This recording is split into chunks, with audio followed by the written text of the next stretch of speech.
Chapter 2. Morality. Every organism in the world is driven by its biology to survive and reproduce members of its species. Even if individual organisms fail to directly reproduce, this fact remains true as the biological instincts of an organism drives it to make decisions that have historically resulted in the persistence of its species. It is only because humans developed the ability to think critically about the world as a survival mechanism, to assist us with surviving in the harsh ecosystems of Earth, that we can have delusions about deities and universal sacred knowledge and other kinds of nonsense. As humans, we are built to problem solve those problems that are real, and even those we merely imagine to be real. This is because imagination is required in order to engage in complex problem solving.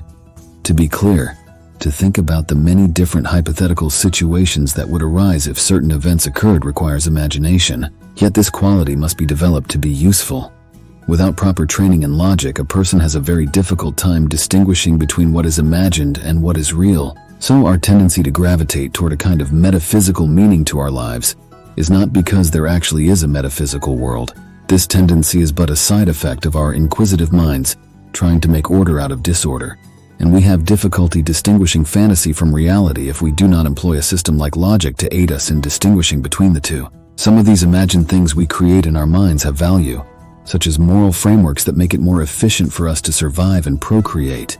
But the idea there is some magical universal moral framework that is inherent in the universe is a fantasy. There is no magic universal moral framework that humans can discover because no such thing exists in nature. Merely because we can imagine a thing to be does not make it real. It can be stated correctly that the entire reason moral frameworks have to be created in any human society is so people in these communities can get along with each other. Because without such frameworks, the communities devolve into violence as people take what they want to satisfy their own needs and desires without regard for others, following only their base instincts, which are tribal in character. As our ancestral instincts were developed while our ancestors lived in pre-civilized societies, these instincts require guidance in modern societies which are structurally very different from the kinds of environments our instincts derive from. Moral frameworks are not some kind of inherent thing to our genetic code, else morality itself would be instinctual.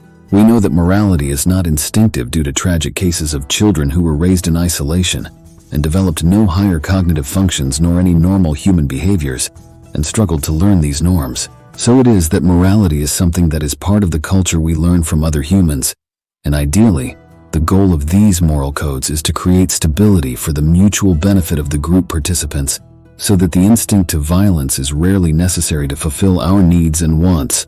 However, these moral codes humans develop do take into consideration our instincts, as our instincts are the result of the lessons our ancestors learned that led to survival. Instincts cannot be regarded as infallible, as instincts only encourage the behavior that allowed our ancestors to survive and procreate in the environments they lived. We have to take into consideration the different social structures and rules of the modern world to guide how we utilize our instincts in situations our ancestors never experienced. On the other hand, when the moral codes of a society are not designed to create stability, but morality for the sake of morality, societies crumble because the rules are not practical for dealing with actual social problems. So instinctive violence becomes commonplace among all the people as these social problems go unresolved. Moral frameworks must consider human instincts and understand that although humans as a species are capable of critical thinking, people have a tendency to fall back on their instincts when a moral framework does not result in a society having stability because it failed to seek to optimize human behavior for the common good. Realizing that we invent our moral frameworks and have the capacity to assess the benefits and disadvantages of certain kinds of behavior, I deduced that humans can decide to create moral rules in order to optimize our behavior in communities to serve the common good. This is what I have done with chivalric humanism. Consequently, a fundamental principle of chivalric humanism is that because morality is a human construct based on an ideology designed by a human community, it is each individual's responsibility as a member of that community to behave according to these principles if they desire to be and remain a member of this community. In this way, the adherent assumes a personal responsibility for the welfare of humans in that community, both those alive in the present and in the future, and should consider the shirking of such responsibilities to be a shameful disregard of their civic duty. Chivalric humanism also places great emphasis on the social contract that governments have with their people, but also that individuals form between each other in order to create a society where personal freedom affords the participants in that society the right to determine their own destinies while maximizing benefits for the common good. Now, although moral judgments are not natural forces of the universe like gravity or light, moral judgments are still subject to the same kinds of rational empirical examination as the rest of the world. They are a subject for science, even if the scientific method cannot be directly applied to the mental noise that is our ideas. Using scientific knowledge and critical thinking, a culture can be designed to best serve the people who live within a community, but only when we recognize the biological realities impacting humans. We cannot deviate far from our instinctive predispositions, else we will simply suffer. This is because our evolutionary history has caused our bodies to develop in such ways that we have specific biological needs. Many functions of our brains encourage behavior that fulfills these needs in order to ensure these biological needs are met. For example, if we did not feel hunger pains, then we would not be motivated to seek out food in order to live, nor would we create moral rules pertaining to theft of food or design economic systems to ensure the poor are fed. The entire concept of government came about as a result of ancient peoples wanting to ensure they have basic needs met through communal efforts. But as governments are not a quality of the environment from which our instincts derive, these types of societies are alien to our instincts. The parts of our brain responsible for our basic biological functions does not know that we may live in a modern society where food is in abundance and where the threat of attack from wild predatory animals is nigh non-existent.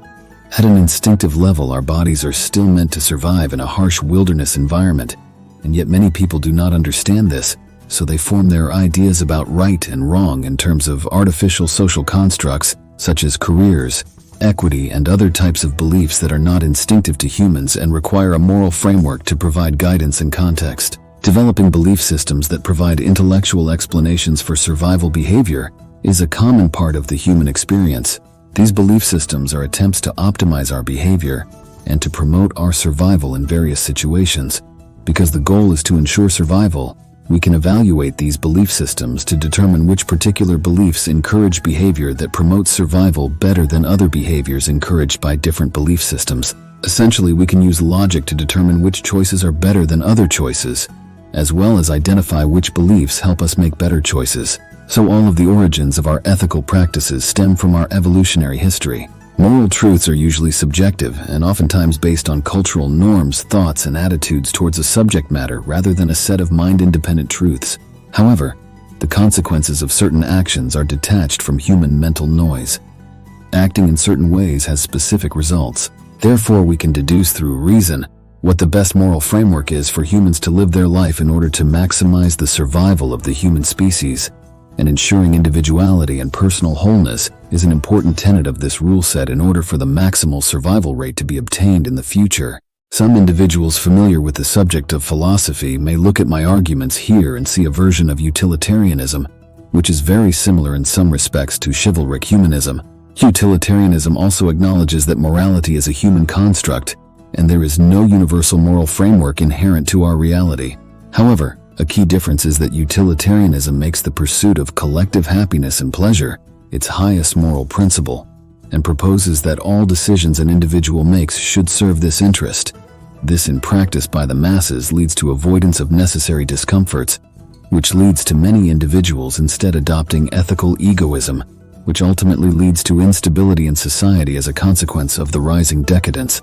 The reason that utilitarianism leads to ethical egoism is because many people have a strong tendency to dilute complex ideas into simpler forms, which results in utilitarianism to be diluted into ethical egoism, as the goal of happiness, pleasure, and other emotions become fixated upon by most individuals, as these primal instincts are easier for them to understand.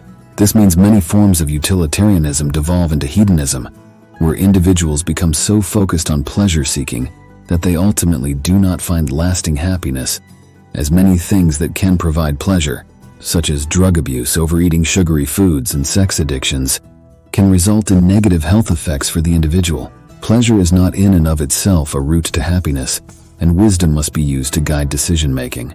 This, unfortunately, is not as well understood by the masses, in particular those people in my age who frequently confuse hedonism with social progress and claim it to be utilitarianism. By contrast, Chivalric humanism promotes the perpetual collective survival of the human species as its highest principle, and expects adherents to not allow personal emotions like happiness and pleasure to dictate their entire definition of what is right and wrong. These emotions can play a role in decision-making, but are not the most important factors. Some may look at chivalric humanism and view it as a version of rule utilitarianism, which is a form of utilitarianism that preaches that rules should be followed for the good of all. But as stated earlier, chivalric humanism is still not fixated upon happiness and pleasure, nor the avoidance of discomfort and pain, which rule utilitarianism still is. Rule utilitarianism is also very vague in that it does not define any specific rules for which an individual should live their life, which makes it highly subjective and therefore inconsistent, as the rules that a rule utilitarianist will follow can vary widely from person to person. For this same reason, chivalric humanism ought not to be confused with act utilitarianism, which has all of the same problems in its vagueness and inconsistencies, while also overly fixated on hedonistic ideas of right and wrong.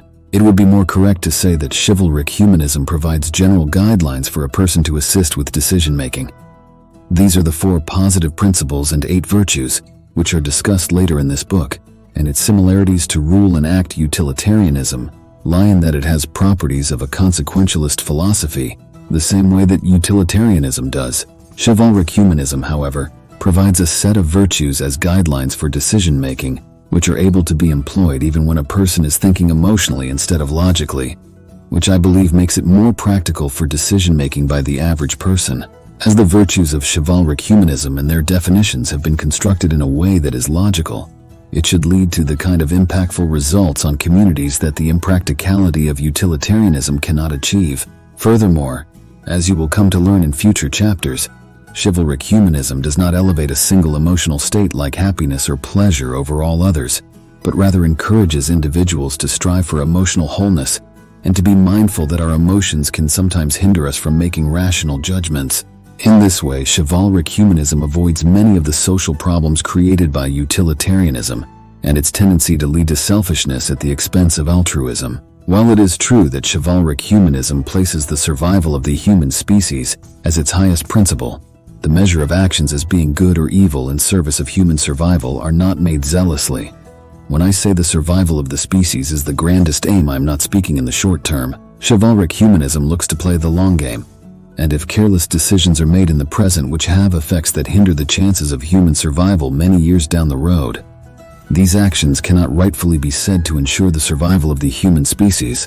This is a very important consideration in light of the fact many decisions humans have made in the past with the aim of enhancing survivability for a community have had extremely negative effects on the population as a whole, such as in the case of the fossil fuels industry causing this planet to become a more difficult place for humans to live in by ignoring its impact on the planet. This has placed modern humans in the precarious position of the global economy depending heavily on these technologies, cornering humanity into their adoption to prevent the collapse of nations.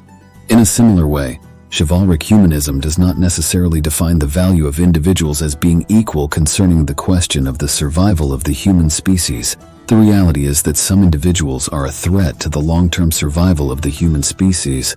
Chivalric humanism acknowledges that there will always exist wicked people who delight in the torture and killing of others, and are consequently a threat to the collective whole of humanity. There are also people who so strongly desire power to satiate their ego that they will throw communities into chaos so as to climb it like a ladder to the top of those communities, along the way manipulating others into making decisions against their own interests. When this type of behavior becomes commonplace, the stability of a community that is necessary for the majority to thrive crumbles and people die unnecessarily and without point. So chivalric humanism is designed to consider that as a collective, humans often tend toward oversimplification of morality when that moral system is put into practice.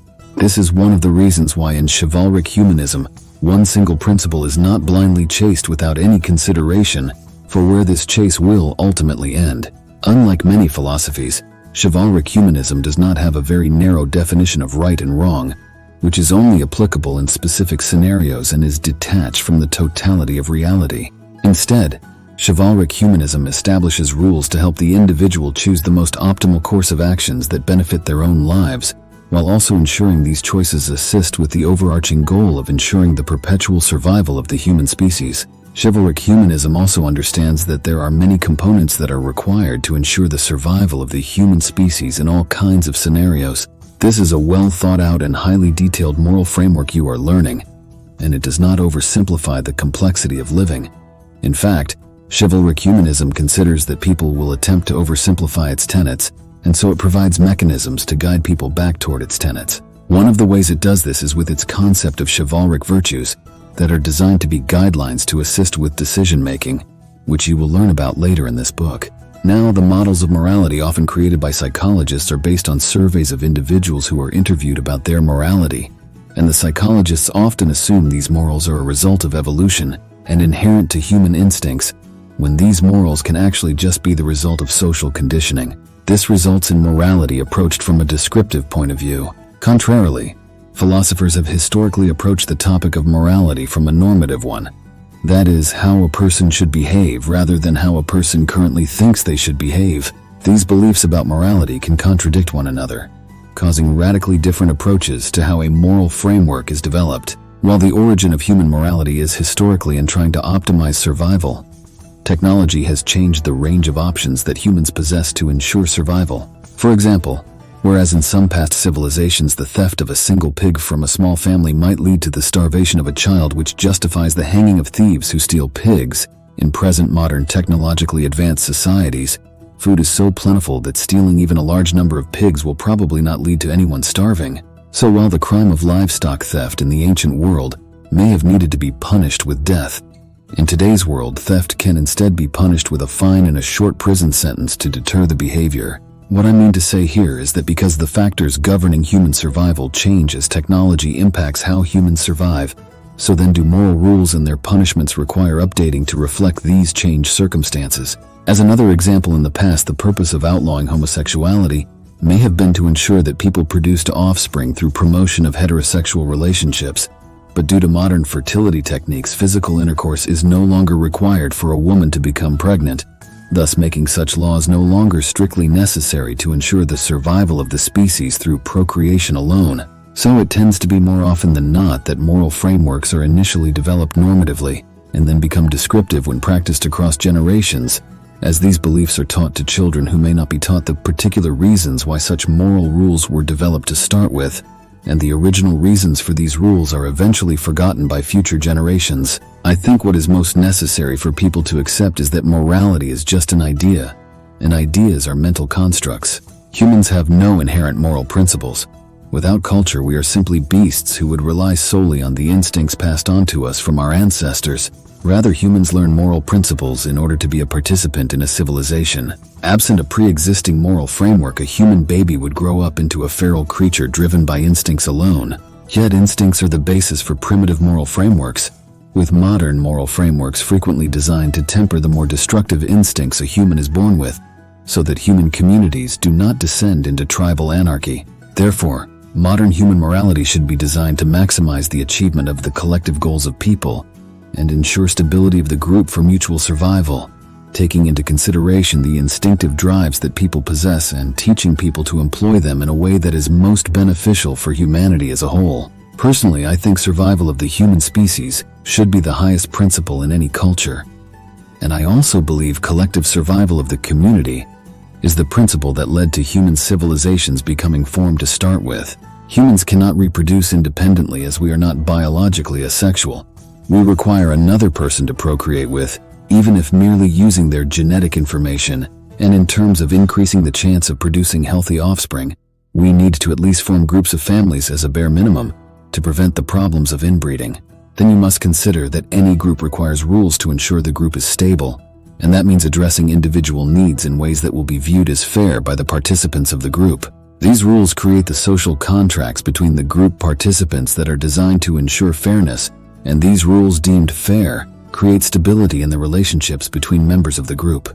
This stability then ensures the maximal survival of the civilization, which is composed of many of these groups which all have many individuals within the groups. Morality is thus a suite of psychological capacities that enable us to get along in groups, and due to globalization, some of the cultural attitudes traditionally held in many religions are today disadvantageous for a person to believe when trying to succeed in this new kind of civilization where people must interact with others who live outside their specific region. A culture of group isolationism was helpful for our ancient ancestors to survive in a harsh, largely lawless world, but advances in science and forms of government where citizens directly participate in the creation of laws makes cultural isolationism unwise. It is therefore ideal to replace unhelpful beliefs with new and more helpful ones. In today's world, systems of morality should be designed to maximize cooperation between global communities to ensure survival for these communities. Furthermore, there is a human need to express transcendence and connection which can only be satisfied with some kind of event which has the aesthetics of ceremony. Thus, the moral framework of chivalric humanism can also include ritual and ceremony as an aid.